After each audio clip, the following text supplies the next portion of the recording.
Hello guys, and welcome to the first episode of the Winter Predator Series 2025. December's here, which means for me, I'm going to start a bit of predator fishing. So, how are we starting? Well, take a look behind me there. That geezer on your right hand side has done something incredible. Worked with the EA to stock a species that's hated by most but loved by some into two small intimate lakes. Now this is the second time I'll be fishing here. The first time was a blank. It was clear skies, wasn't very good conditions. Today is bang on. Perhaps a bit too much wind but overcast all day with a bit of rain. Hopefully help these guys be on the hunt. Let's go see if we can get some, but first of all I'll take you on a quick whistle stop tour around these two beautiful lakes.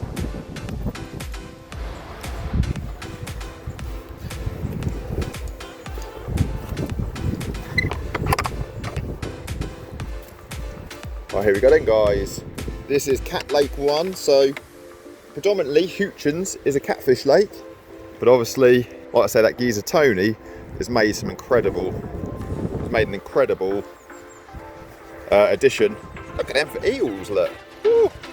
Wow, okay. The first time I ever Zander fished at Needham Lakes near me, I caught an eel, so it'll be interesting. Wonder if we'll see any more. But also we might see one of them, you never know. I've seen people catch Zander while they're lure fishing here. Now there's no lure fishing here this time of year now. So I fished this lake, Cat Lake 1, last time. I had 2 bites, and like I say, it was clear all day, bright sunny, no good really. Not good for most fishing, is it? But I'm going to take you on a quick tour. Like I say, not big lakes. I think there's 4 swims on each lake, or maybe 5, can't really remember. But that's where I had the best bite. But Tony said when I was texting him, really helpful guy, you know, you text him at any time of night, he'll be pissed off if he watches this and he's getting calls at 11 at night. No, be sensible guys. But I was texting him at what, 8:30, and he was giving me some tips off the bat, as you'd expect with predator fishing. Oh, look at that for a snag. Didn't notice that before. This has all been cleared since I've been here.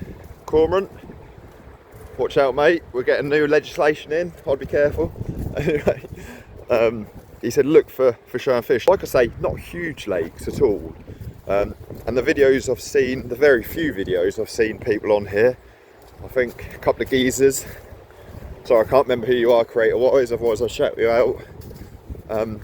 Really trying to help Tony, you know, advertise this, because where else can you go? Quick look. Where else can you go?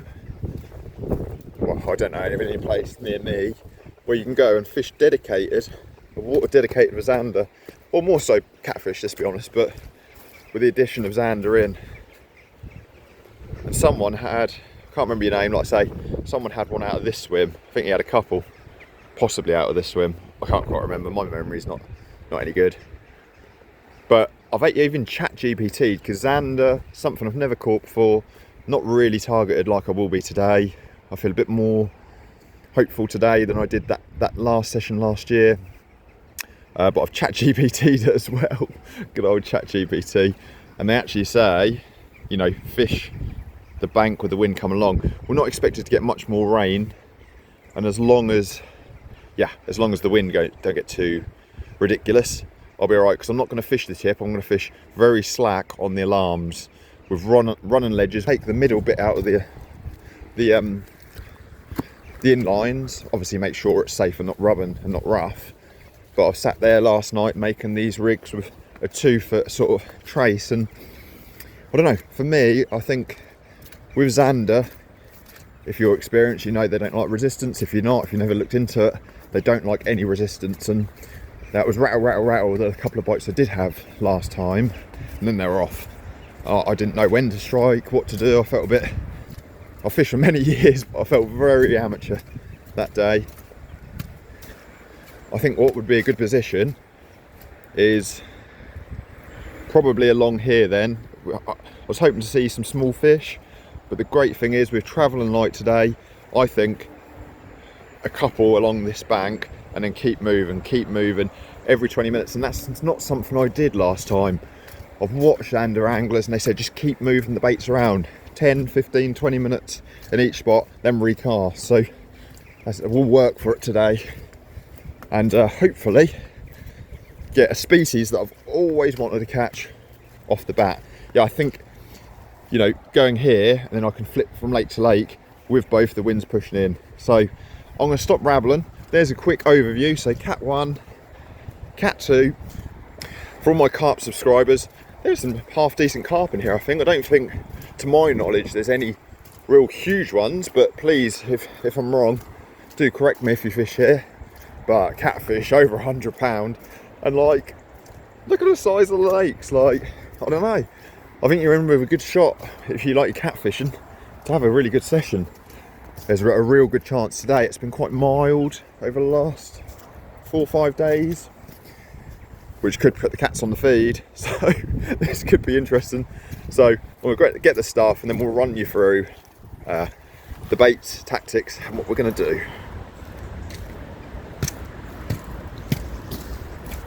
Okay guys, so I've decided to go on Cat Lake 1.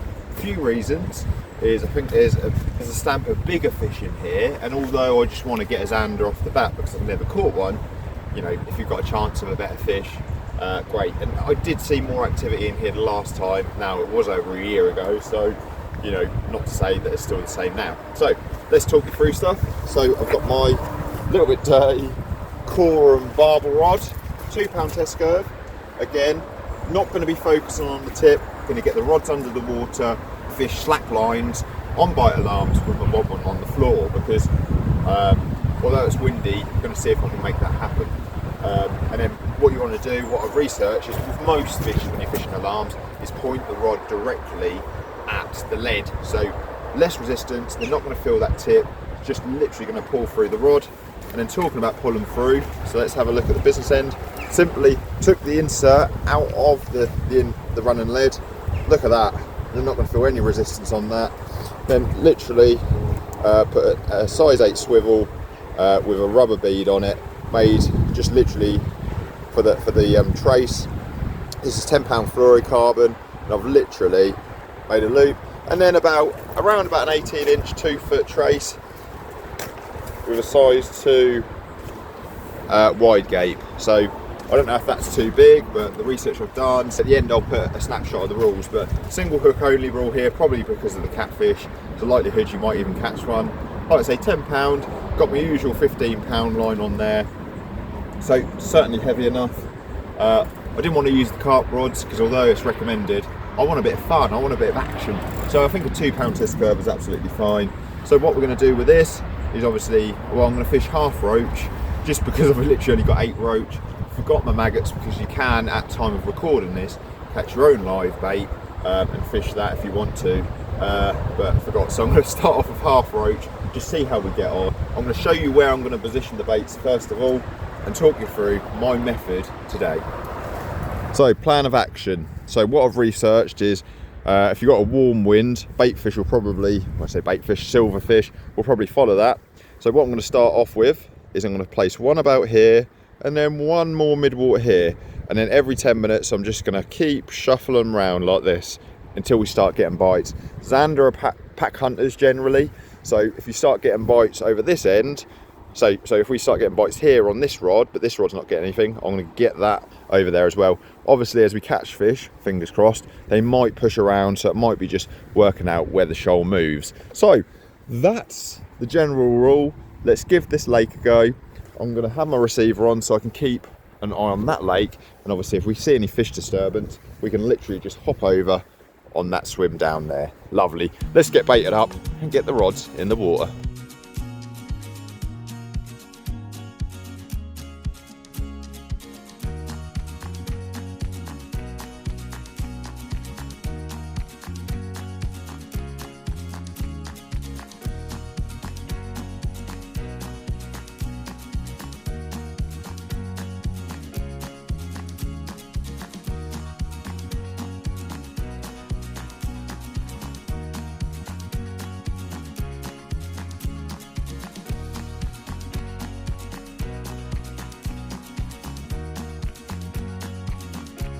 small. I mean, the fish are quite small in here, generally, I think, around £2-3 mark.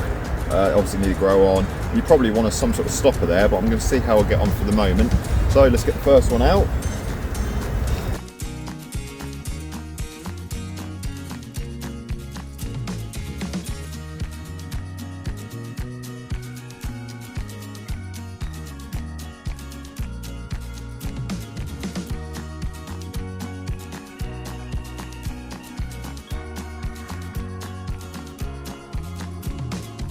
So I ended up giving this swim a good 40 minutes because, as you can see, I've got a good control of the water, and I literally went from right all the way round to left, casting every probably 15 minutes and not a bite. So soon made it onto the other lake and decided to give the swim directly behind the swim I was on the other lake, if that makes sense. So that wind pushing in that bank, again moving the rods about, you know, for about 40 minutes in various different places, and just weren't so keen on this lake, so ended up moving once again. And I was hopeful in this swim because where that tree hangs on the left hand side is where I had my bite last year, and you know, had a good control again. The Zander were pushing roach up here late last year into this corner, and it just felt just slightly shallower, so I thought, you know, maybe the Zander in their pack will push up again, and I give this swim for a good 2 hours and still not a bite. And you know, at this point I'm starting to wonder, are they just not on it, not seeing any small fish show in any part of the lake, albeit I really need to get my eyes tested, and there's a good amount of wind, so finding small fish jumping around might be a little bit difficult. But yeah, I'm not going to lie, I was starting to think, this might be another failure. By this point it's about 2 o'clock, and all you experienced anglers know that if it's a dull day, usually you get bites, and in winter. But then I did start thinking, well, hold on a minute, it's a southwesterly wind, and it's like 13 degrees today, which is stupid for mid to late December. But all I really could think is, I just don't think it's going to happen today.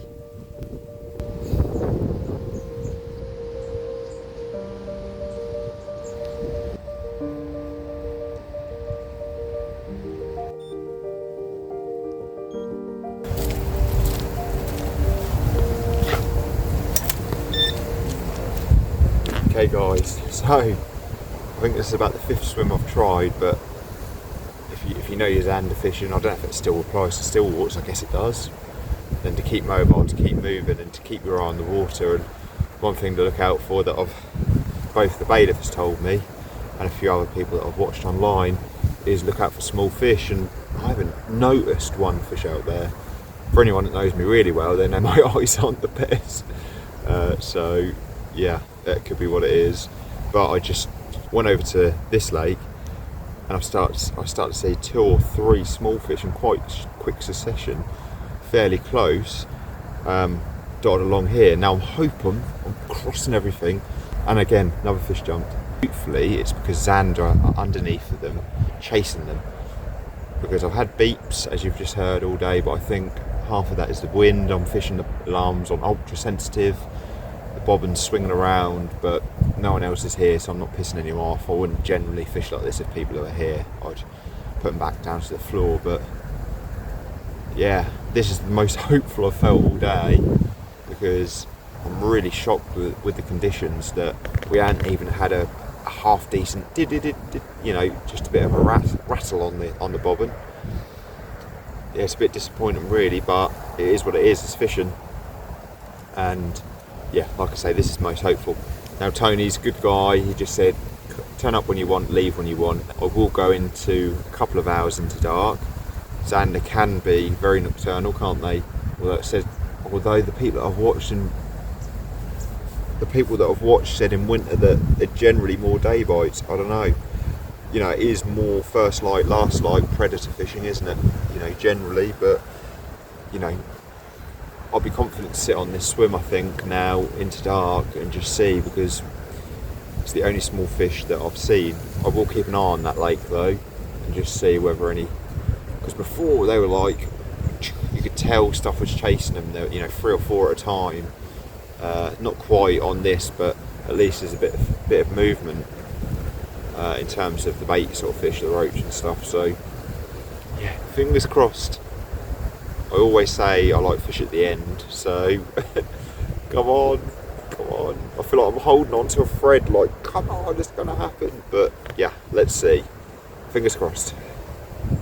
So after a very slow day, I was really enthused about seeing these roach jump around, and it weren't long until we started having a few bites.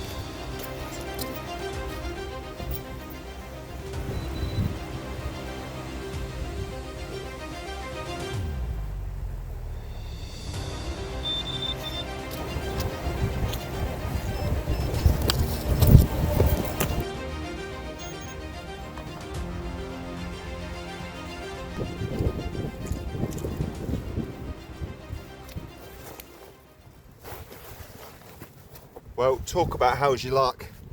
You see me miss them 4 or 5 bites. Bites dried up, really did slow down. Oh, then my right rod went, and yeah, I haven't unhooked them yet. I had to rest in the net because my phone actually died. So here's number 1. My first ever Zander. Look at that. We'll get the hooks out in a second. I don't really like people when they keep the lines in the mouths, but yeah, my phone ran out of battery, so I hope that's not too grainy. I forgot to bring my head torch. So that's number 1. When he was resting in the net, I was like, thank you so much. Like, you know, even though that was, I weren't frustrated missing their bites, because I just looked at it as, you know, I'm one step closer. And then my left rod, another similar bite, a little bit more positive bite. Hooks come out of this one. Lovely. So this one is officially my new PB Zander. Look at that, put me in a couple of pound. I'll give it a real quick weigh. Don't want to keep these fish out too long. Proper aggressive fish. Absolutely. I've caught some banging carp this year. Look at that. Incredible. But I'll tell you what, that moment just there, fighting through, losing all them bites, missing them, literally one doing wrong, and then 2 more positive bites come along. Thank you so much. I usually kiss fish, but I think for these guys and how aggressive looking they are, I think we'll call it a day. But what a way to start the winter series, right? More of these guys coming up, big pike coming up, and of course I'll still be hitting my local venue for carp. So hope you can see that all right, guys, because like I say, I have bought an extra light for the grain, but nonetheless, I'm over the moon.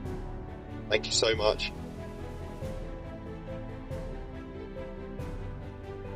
At the time of editing this, I'm absolutely still buzzing about these 2 fish. Not the biggest Zander in the world, granted, but I've got a species off the list, and there's a couple more that I want to get off the list, and I want to share it with you. So they're coming up over the winter time, but I'm not going to let it out of the bag yet. Just stay tuned, I guess. And like I say, plenty of pike fishing. I start pike fishing in a couple of weeks' time, and plenty more carp fishing as well, because I believe you can still catch carp well in the winter. Big carp this is. And a few other things thrown in too. So why not hit the subscribe button if you're not already following along. Really hope that you enjoyed this video as much as I did catching these 2 fish. For me personally, such a milestone. And if you are enjoying the videos, there's plenty more coming up. I'm not an angler that ever puts his rods away. Even if I woke up with 5 foot of snow, you'll see me on the bank there. So, but for now, if you're still fishing over the colder months, tight lines on your next session.